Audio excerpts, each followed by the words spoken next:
jalan untuk sembuh secara cepat dengan cara seperti ini.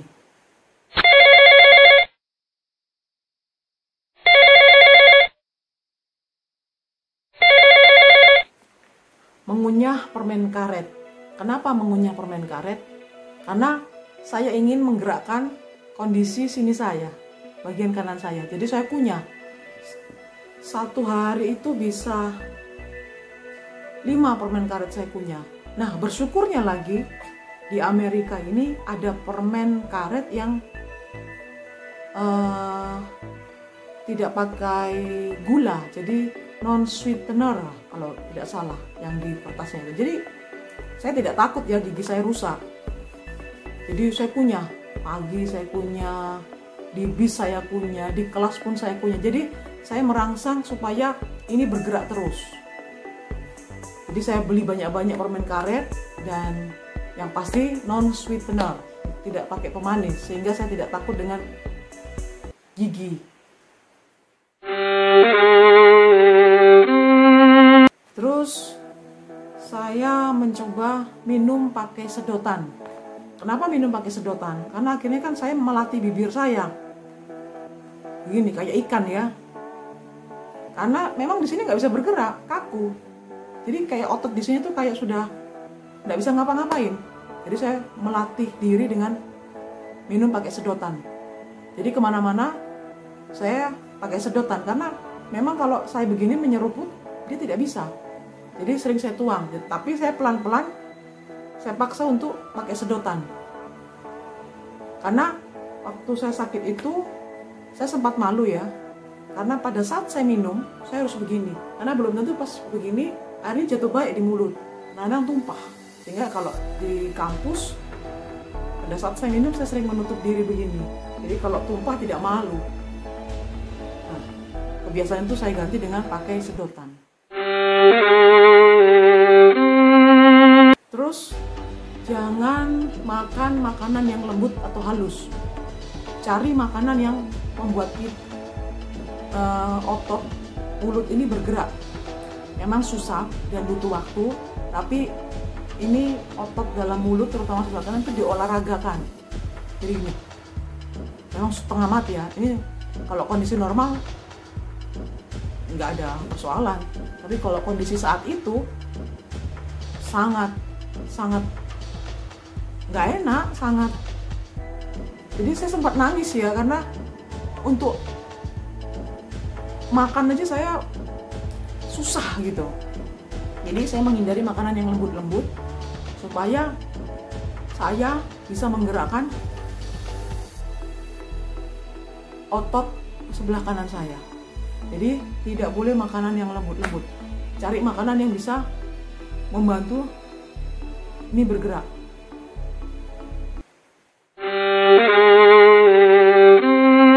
Terus saya setiap pagi saya cari botol, saya isi air hangat. Saya begini kan, saya taruh kompres. Karena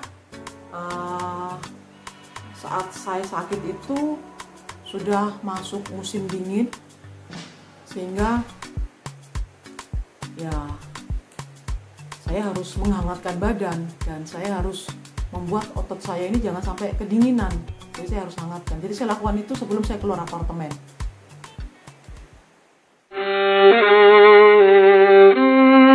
Saya setiap keluar apartemen membungkus diri saya. Jadi saya tutup leher saya tutup sini saya. Jadi kalau dibilang kayak ninja sudah, saya tutup di sini. Karena saya dengar dari teman orang Korea di sana bahwa memang kalau untuk orang Asia, apalagi yang kami yang dari daerah tropis masuk ke sana akan kaget ya dengan cuaca. Nah, mungkin kondisi saya itu saat itu belum siap dengan kondisi itu. Jadi ya akhirnya saya menjadi kaku. Jadi dan saya lupa saat itu pada saat musim panas tidak pernah menutup diri saya, terutama leher, dari angin.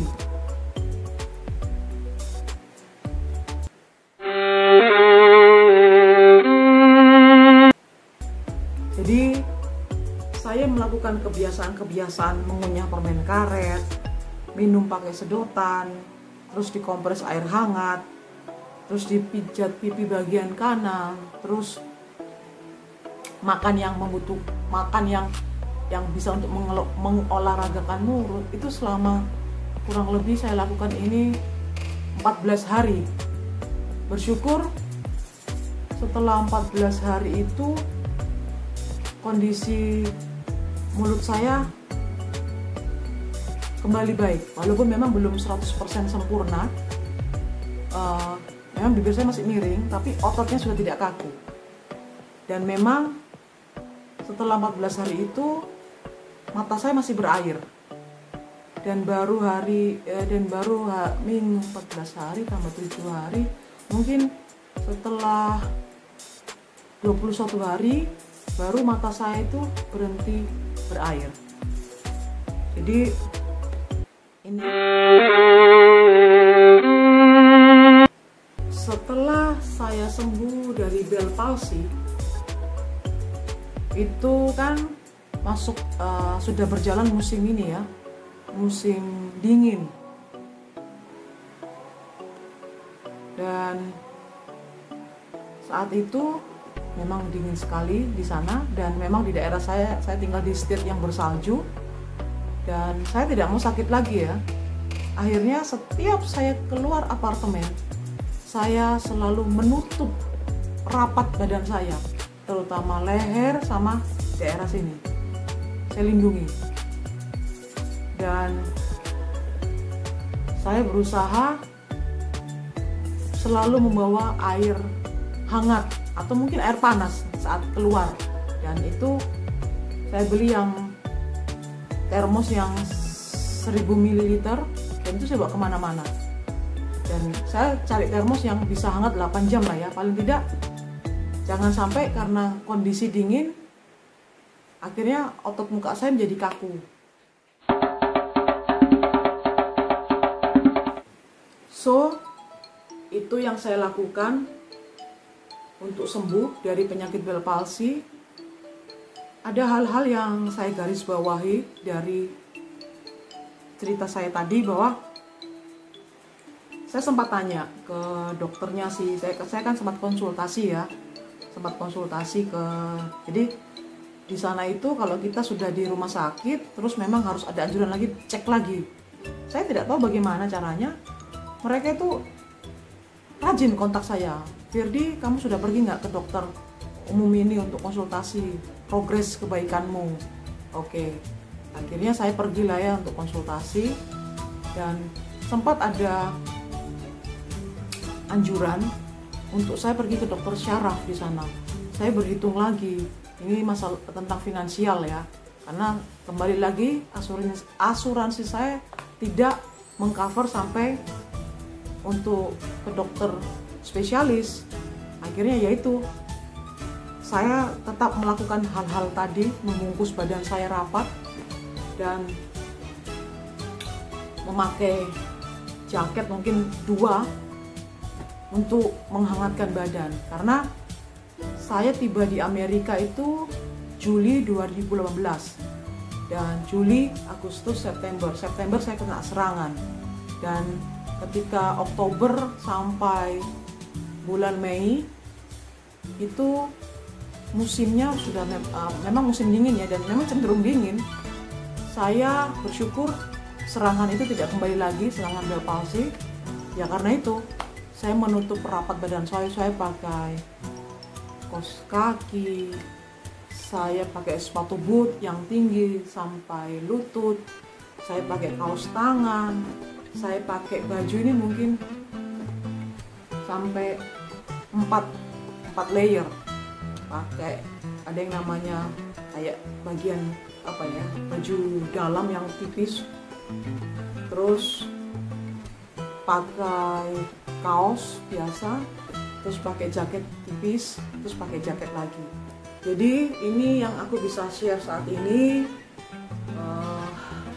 Ini kondisi yang aku alami saat aku sakit Bell palsy.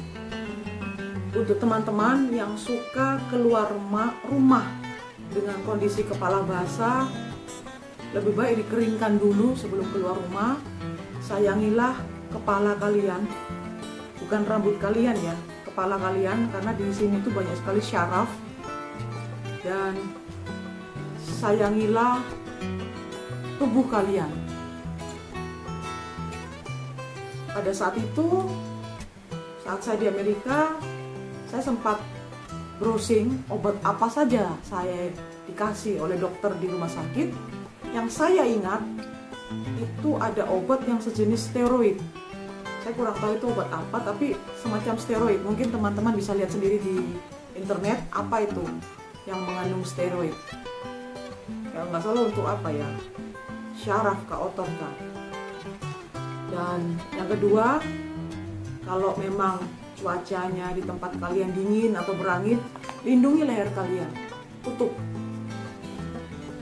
Yang mungkin suka naik motor ya, kalau naik motor, tutup ini kalian, leher kalian. Misalnya pakai jaket hanya terkancing sampai sini, tutup ini. Mungkin pakai shawl kah atau kain yang lain. Jadi sampai sekarang pun saat saya kendarai motor, saya meskipun saya nyetir atau saya dibonceng, saya selalu tutup di bagian sini karena saya tidak mau lagi kena serangan yang kedua, serangan Bell palsy. Bersyukur sekali saat itu sempat saya mendapat bahasa, Firdy, kamu akan sembuh dalam months, maksudnya berbulan. Saya bilang saya tidak mau, saya harus sembuh cepat karena saya harus berbicara, saya harus makan, saya harus minum baik secara normal, bukan dengan cara dituang. Makanan juga dituang. So, untuk teman-teman, sayangi tubuh kalian, sayangi kesehatan kalian, jangan remehkan. Karena kalau sakit itu nggak enak, dan jangan sampai kalian sakit seperti saya, karena kalau kita tidak komit kepada diri sendiri atau strong atas keinginan untuk sembuh, sembuhnya bisa lama. Dan Bell palsy ini nggak enak loh, asli nggak enak. Dan saya tidak mau kena yang kedua kali. Jadi meskipun sekarang saya ada di Indonesia, walaupun cuacanya tidak sedingin di Amerika, tetap saya masih melindungi sini saya, leher saya. Dan kadang saya tutup sini kalau misalnya saya kendarai motor. Oke, salam sehat. Semoga informasi ini berguna. Ya, kesehatan itu mahal. Jadi rawatlah diri kita dengan hal-hal yang seharusnya bisa dilakukan, bukan diremehkan. Semangat!